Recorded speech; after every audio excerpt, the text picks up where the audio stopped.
չկողմնորոշվածները հավանաբար երկու տեսակի մարդիկ են։ Մարդիկ, ովքեր հեղափոխության ժամանակ մասնակցել են հեղափոխությանը եւ հիասթափվել են հիմա, եւ հիասթափվել են ոչ միայն քաղաքական իշխանությունից այսօր, այլ ընդհանրապես քաղաքականությունից են հիասթափվել եւ հատկապես երիտասարդների շրջանում չափազանց բարձր է քաղաքական ապաթիան, քաղաքական հիասթափությունը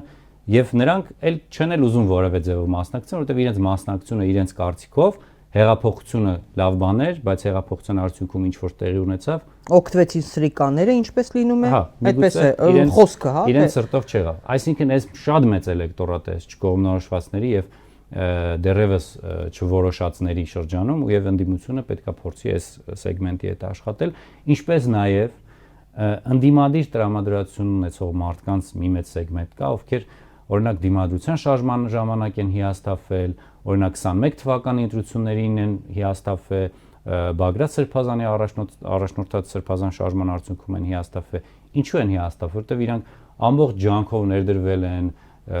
քայլել են, ինչ որ ակցիաներ են արել, ձերբակալվել են, հիասթափվել են ու արդյունքում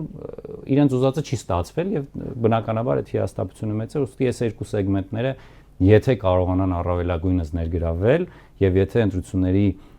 մասնակցությունը լինի ոչ թե 50% կամ 40%, այլ 55 եւ ավելի կամ 60-ին մոտ, ինչ շատ դժվար գործ է, ապա այստեղ իշխանության վերարտադրողության հեռանկարը շատ նվազում է ու եթե նաեւ անդրադառնանք թե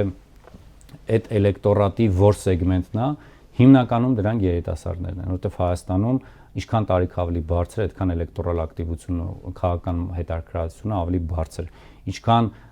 սեռը դեպի իգական, այդքան էլի ավելի քաղաքական սպառումը շատ ավելի մեծ, քան արականների շրջանում, ու այս դեպքում, եթե երիտասարդների շրջանում հնարավորություն ստացվի ավելի մեծ սեգմենտներ ներգրավել քաղաքական գործընթացներում, գոնե ընտրությունների մասնակցության համատեքստում, ապա այս դեպքում իշխանությունների շանսերը կնվազեն։